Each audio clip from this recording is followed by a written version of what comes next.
Good evening, or good morning, whatever it is. Hey, everybody, welcome to Diversity. I'm your captain, Meryl Stubing, and this is the Love Boat. The Love Boat.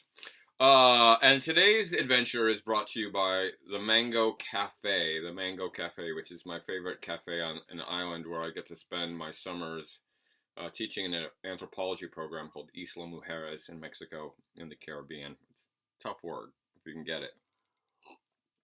The Mango Cafe, they're Mayan eggs.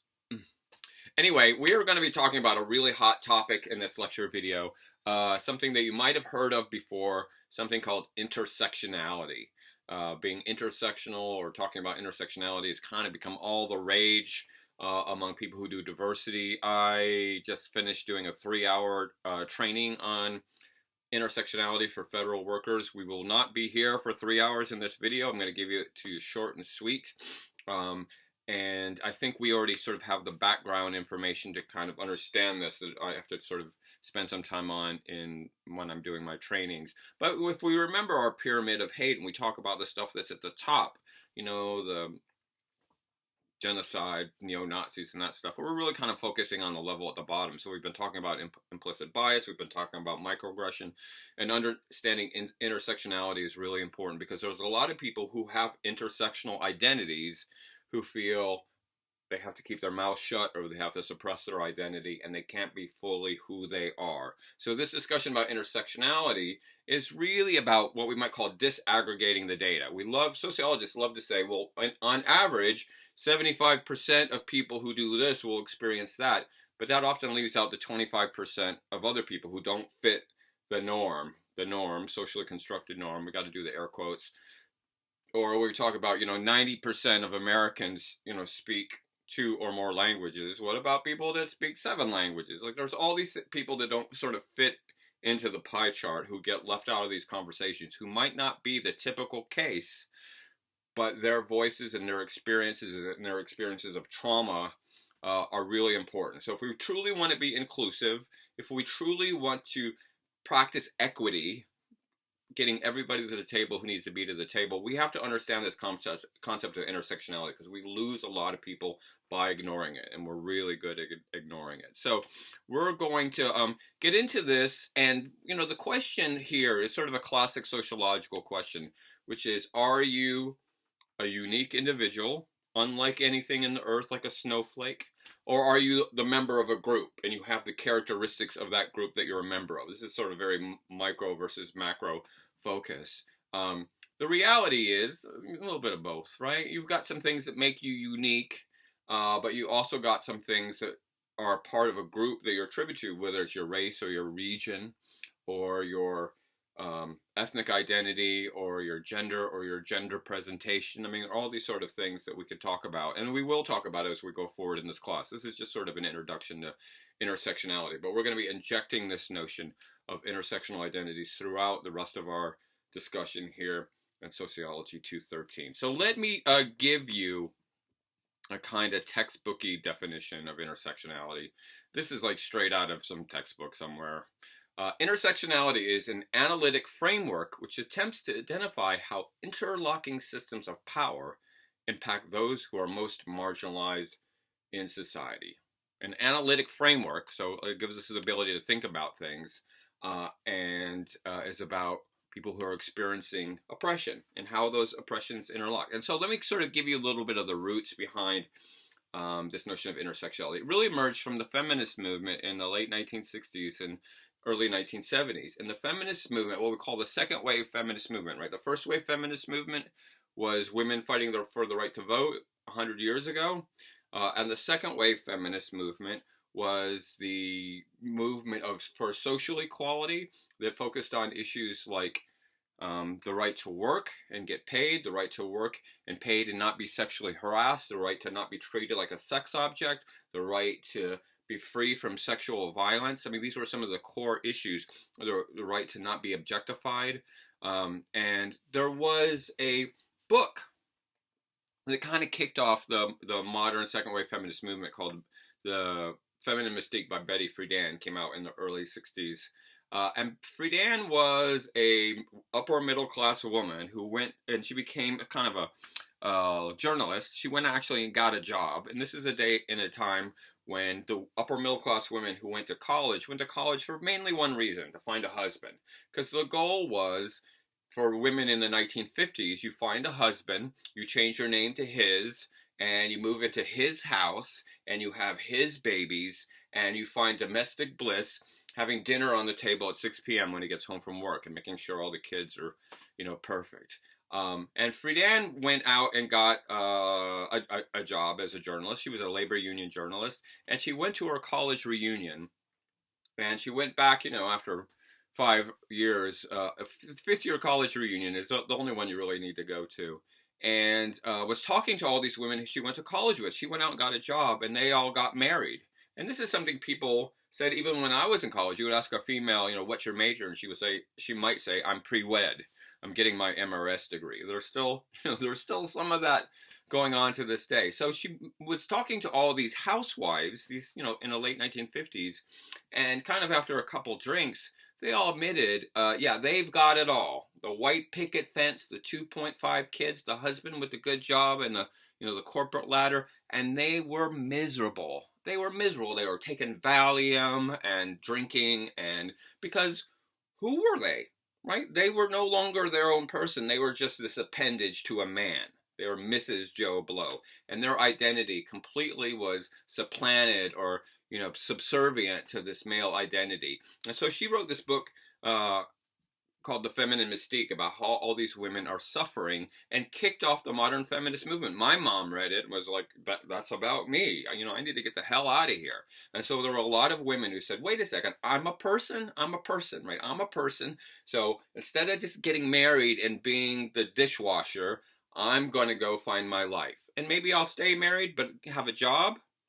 Right? We'll share child care duties, or maybe I won't get married, or I'll wait to get married. But one of the reasons the 60s were the 60s is a lot of young women are like, why am I going to race to get married? Why don't I go get an apartment with my girlfriend in the city and have some fun for a while? That was a new idea. And so this was the modern second wave feminist movement. Interestingly, it was particularly a white middle class phenomena, that these white women were suffering in silence. And of course, one of the reasons their houses were clean is they had, lots of women of color who would come and clean for them as their domestic help.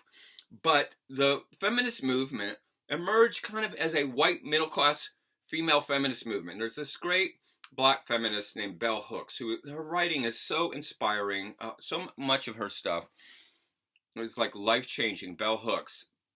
And her dissertation was sort of about this phenomena. And her dissertation was called Ain't I a Woman, which is a quote from Sojourner Truth, that a lot of Black women showed up at these feminist meetings and feminist rallies and said, well, let us talk about our experience as Black women. And the white women were like, oh, no. This isn't about race. It's about gender. And they would say, well, ain't I a woman? Ain't my experience important? Where is the Black voice? And I remember teaching as a graduate student in the early 90s, maybe late 80s, at a community college in Atlanta, DeKalb Community College. And was really sort of pushing feminism, like feminism is an important way of analyzing the power dynamics in society. And I would get African-American women who will say, well, I'm not a feminist, but, and then they would make a completely cogent, coherent feminist argument. And I'd say, well, it sounds like you're a feminist to me. Why aren't you? Oh, no, that's the white ladies. That's the white lady. They're not speaking to me and my experience. So there was this sort of awareness that started to emerge from people like Bell Hooks, that the experience of oppression varies, that women aren't one thing, the female experience aren't one thing. And one of the things that intersects with gender is race. The experience of women of color, the experience of Latina women, the experience of recent immigrant women versus, third generation immigrant women. There are all these things that make this experience different from what Betty Friedan was writing about in 1960, that create these interesting intersections. And that's sort of an important thing to focus on. So the term itself comes from 30 years ago, 1989, from Kimberly Crenshaw. And Crenshaw, it was and is a law professor at UCLA. I think she's still at UCLA. And she was evaluating an interesting lawsuit. And this lawsuit was a case against General Motors, the auto manufacturer, for discrimination. It accused General Motors of being both racist and sexist in its hiring practices. And the argument from General Motors was, we can't be racist. We hire lots of black people to work on the assembly line. They're all male, so they're hiring black men. And we can't be sexist because we're hiring all these women who work in the clerical pool. They were white women, right? So they're not racist because they're hiring black men, and they're not sexist because they're hiring white women. And then her thought was, well, what about the experience of black women, right? They're getting it from both forms of oppression. Who's speaking for them? So her analysis of this General Motors case and the intersection of race and gender and the experience of black women led her to say, we need to talk about this. We need to talk that race and gender are not separate categories. They intersect. Like a Venn diagram, they intersect. And so there started to become this discussion from Crenshaw and other great black feminists like Patricia Hill Collins that there were interlocking social institutions that worked on people in different ways. And so that's kind of what we're going to talk about. The idea of the demographic categories are combined, not added, and they create sort of unique forms of oppression when there are those overlaps. So think of, some people like to think of all these different demographic categories that we belong to as a fruit salad, but it's really more like a smoothie. all the ingredients are sort of blended together in a unique way. So for example, the experience of a transgender woman with sexism is unique and different from the experience of a cisgendered woman, someone who's not transgender, one woman who is born female and lives as female. They're both women, but they have different experiences. There are different ways of being women. And this isn't all about who is more oppressed than somebody else. It's not what's called the Olympics of oppression. It's just the recognition of the diversity of experience. And part of this is this notion of the monolith that, this is a reference to a movie, 2001: A Space Odyssey, which didn't come out in 2001. It came out in 1968. But there's this great monolith that appears throughout history to kind of push the human race in different directions.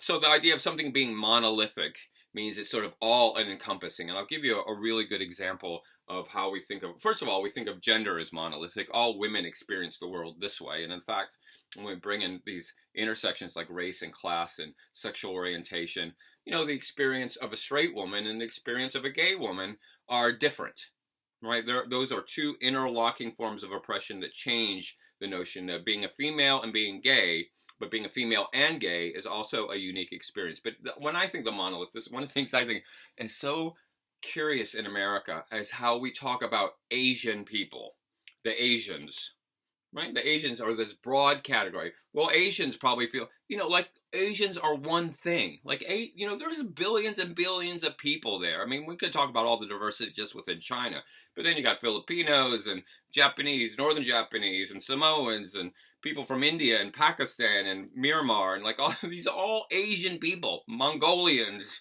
And that idea that Asians in Asia and Asians in America, that somebody who's Japanese American and, maybe 10th generation Japanese American. I mean, some Chinese Americans go way, way, way back in this country, a lot longer than my family.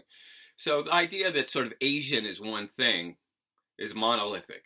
And there are lots of intersections within that category of Asian that are worth talking about, worth pulling out. So this is the opposite of identity politics. This isn't about lumping people into one category. This is about looking at how people are unique because of these intersections.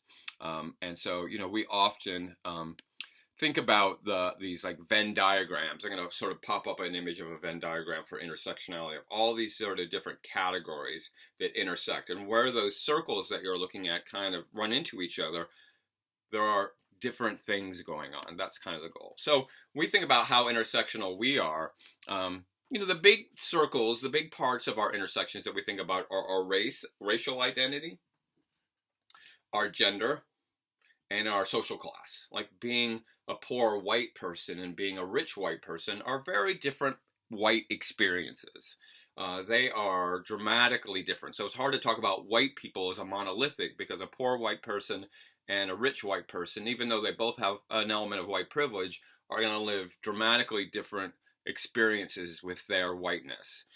So we talk about race, class, and gender, and then we start adding other circles in, like physical ability and mental ability, age, education, gender identity, which is different than gender, sexual orientation, native language, immigrant status, body size. I think about, one of the things we don't talk enough about is skin tone, that we have a colorism in our society that values lighter skinned people over darker skinned people. So talking about, for example, the African American experience is hardly monolithic, especially when you want to bring in the intersection of skin tone with people who are lighter or darker. And I think people in the African community understand this very well, that there is a prejudice that's foisted upon them because of ideas of white supremacy. And the lighter that you are, the more access you have to the world. And I don't know if I mentioned this, but I got flown to CBS to do this interview, one of the newscasters at CBS, and in New York City, and one of my darker African-American friends said, "Oh yeah, the media really loves those light-skinned black women." She recognized that there was a colorism at work that gave more access to lighter-skinned African-American people than people like her because of that intersection. I think about where you grow up. Being a Southerner, I grew up in the South, and my experience of whiteness, my experience of blackness, my experience of gender are shaped by the fact that I grew up in rural Georgia. Growing up in Stone Mountain, I feel very strange living here in Portland, where people think that white people, there you go, there's some normative whiteness, that white people think that race isn't a problem anymore. I'm like, what are you talking about? You think you're better off than, the racist people in the South? Like, it's exactly the same. But where I come from creates another intersection with straight white male from the South. And so thinking about these intersections is really important.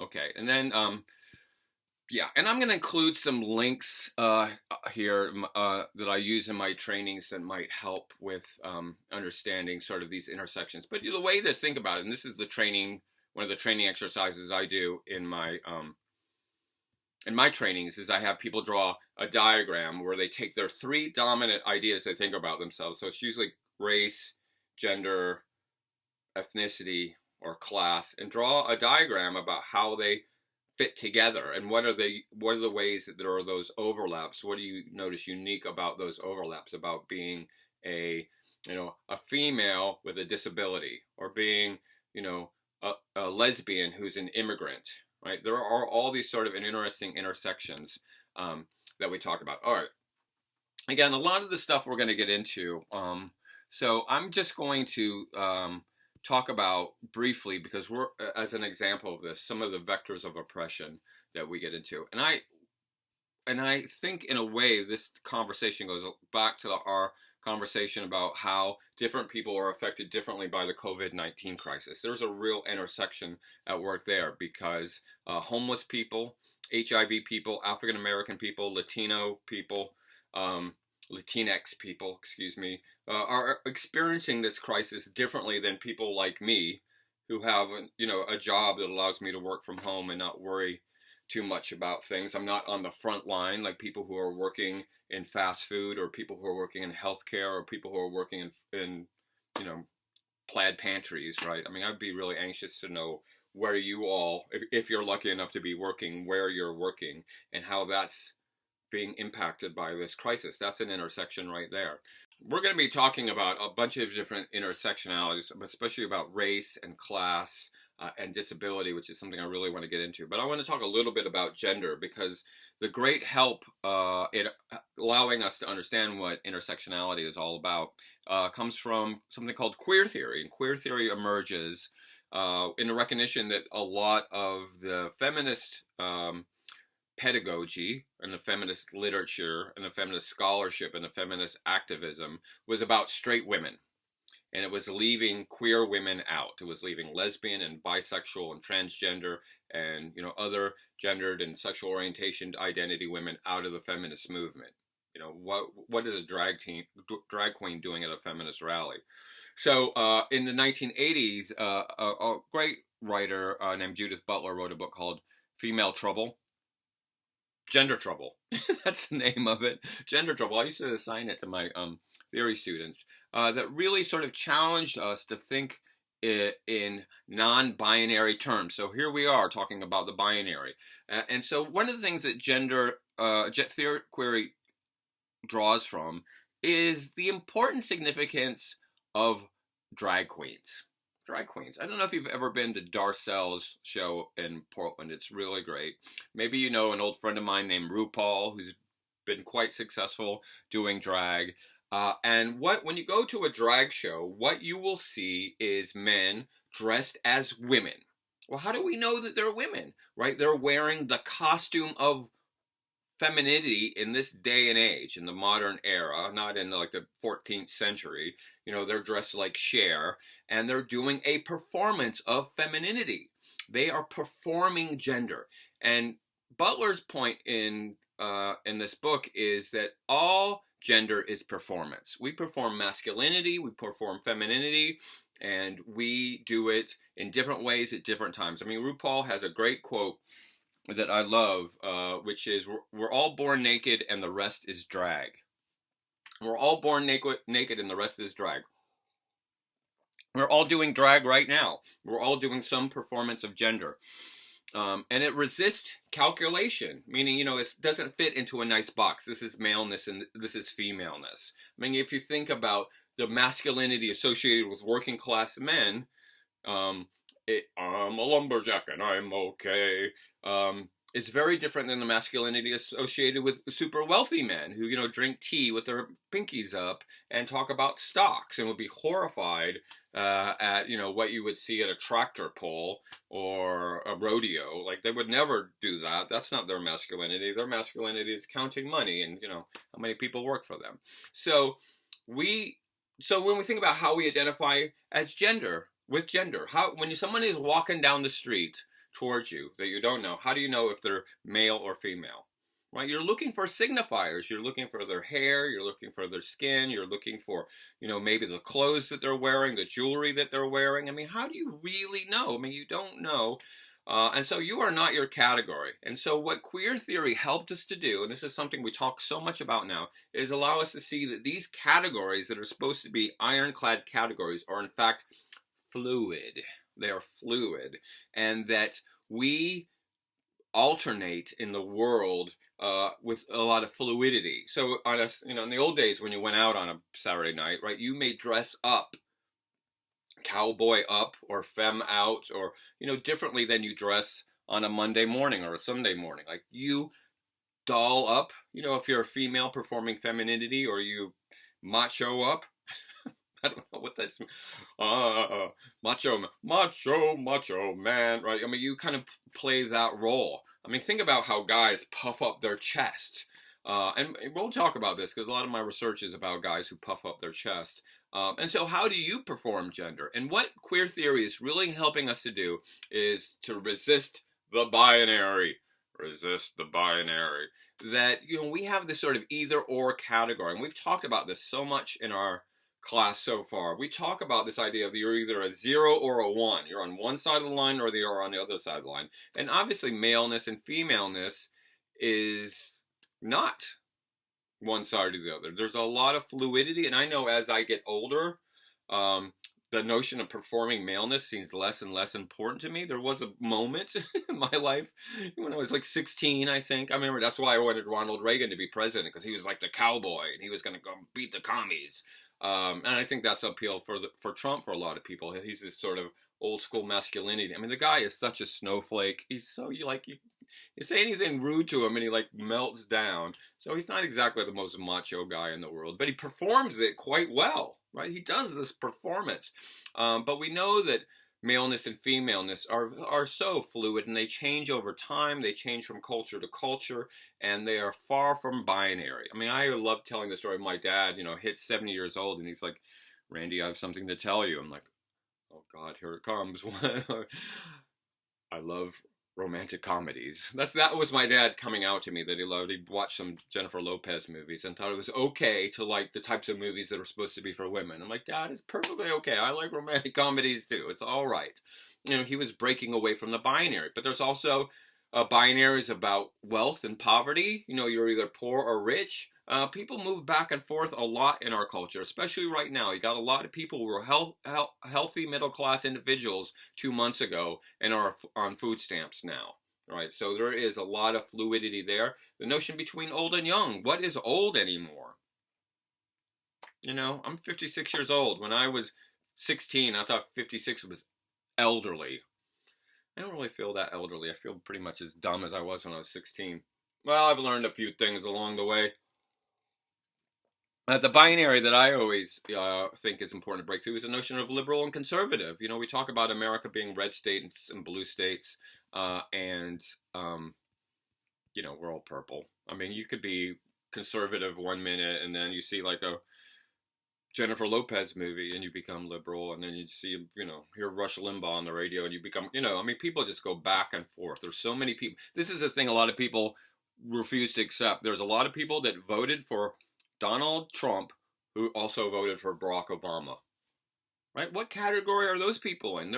They are fluid. They're not gender fluid. Well, some of them might be, but they're still fluid. And of course, the notion about sexuality, the notion that there's gay people and straight people, never the twain shall meet.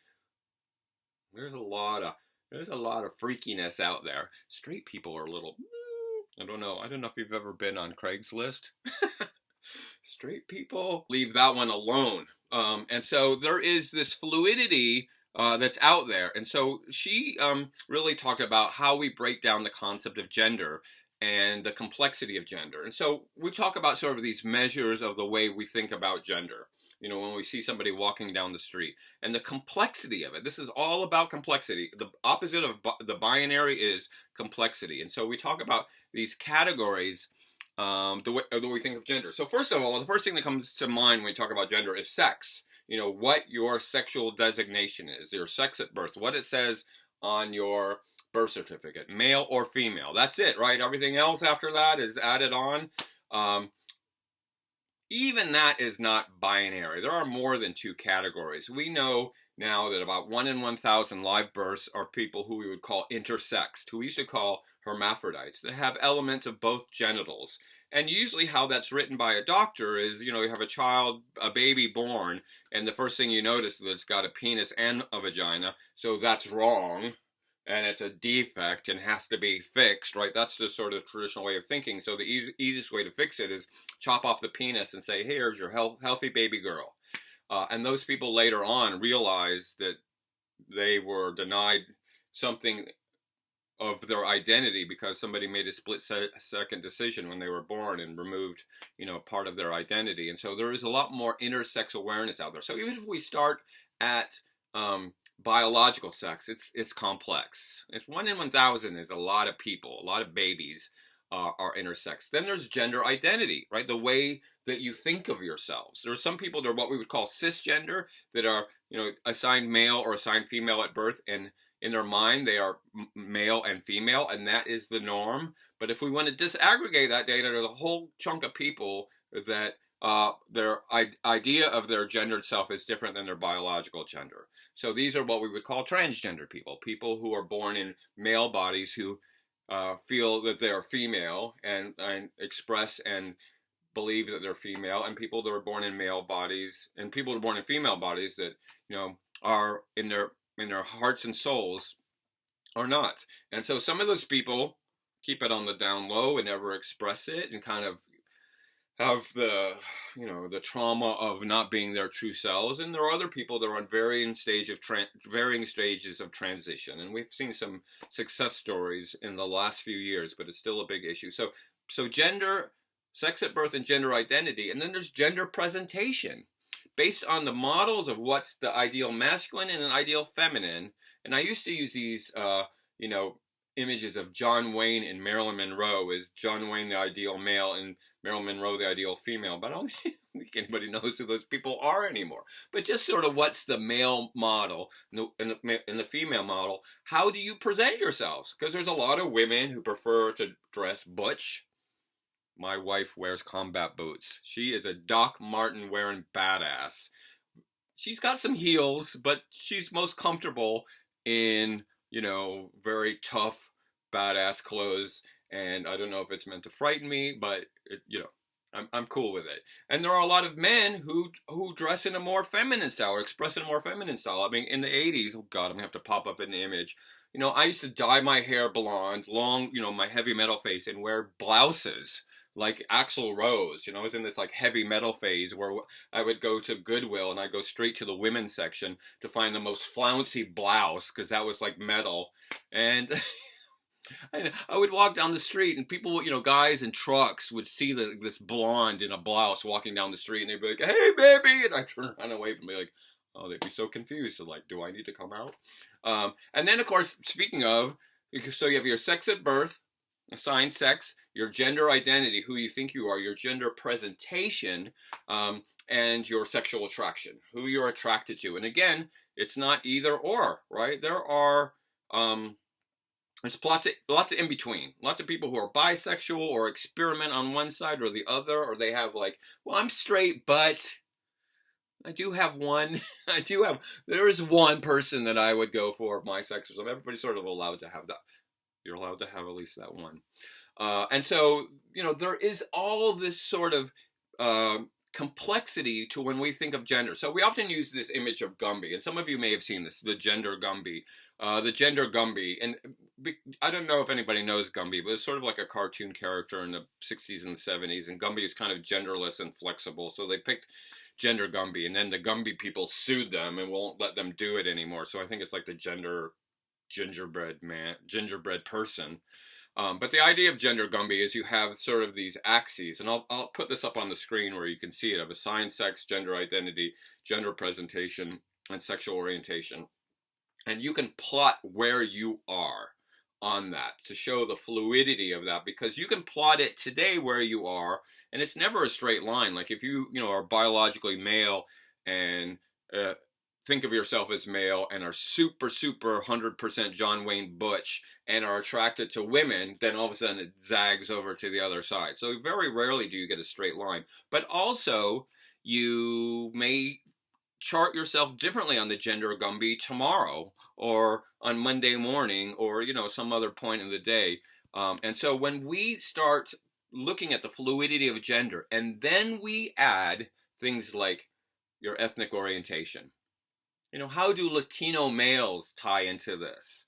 Well, they're going to all be unique and individual, but their Latino-ness is going to change a lot of these conceptions, including sexual orientation and machismo and things like that. If you're an Asian female, how does that tie into gender? Okay, let's add class to this. Let's say crazy rich Asian females, right? Let's, put economic wealth in there and add that to gender. Along with the racial identity. All of a sudden it comes a completely new thing. So what we're doing with intersectionality is creating this kind of matrix that makes us all unique individuals. And what we want to do when we talk about intersectionality, let me just see if I can kind of sum this up really briefly, is when we're talking about the norm, white people. I mean, D'Angelo talks about this a lot, white people. Yeah, but white queer people or white poor people or white male people or white female people or white poor female people or white poor disabled female people, like when we start adding all these intersections, it changes the formula at least a little bit, and we want to be able to acknowledge those people for two reasons. One is we want to know that it's not a monolithic experience, but also those people who are intersectional, we want to see them. We want to see them and allow them to be seen and feel like they are a part of the conversation too, instead of having to bury it. A lot of people of color who are queer have to think, okay, do I come out as a gay person or as a person of color? Which flag am I going to wear? Because I'm only allowed to fly one flag at a time. I can't be like, I'm a queer person of color who grew up in the rural South, right? I only can fly one of those flags at a time, or else everybody else gets triggered. I can't be who I am. So by being aware of intersectionality, we see the full person, and that incorporates them, in our sense of creating diversity and equity and all that stuff that we're trying to do. But it also, and this is the theme that we go back to, reduces their trauma, reduces their experience with microaggressions, their experiences being invisible, of not being seen, and having to choose what their identity is. So we're going to be talking about this concept of intersectionality a lot. I just wanted to give you kind of a quick introduction to it, and I'll include at least one little video, which these sort of videos are always problematic and always need a little bit of context, but I'll include at least one little video in the chat or in the description. Okay, that's all. That's all. We're all intersectional. That's the point. Even me, even the cisgendered, straight, white, middle class, able-bodied, right-handed, home-owning, married, child having. Oh my God! I'm from the South, so you got to cut me some slack. All right, y'all. We'll pick up on this later. Peace.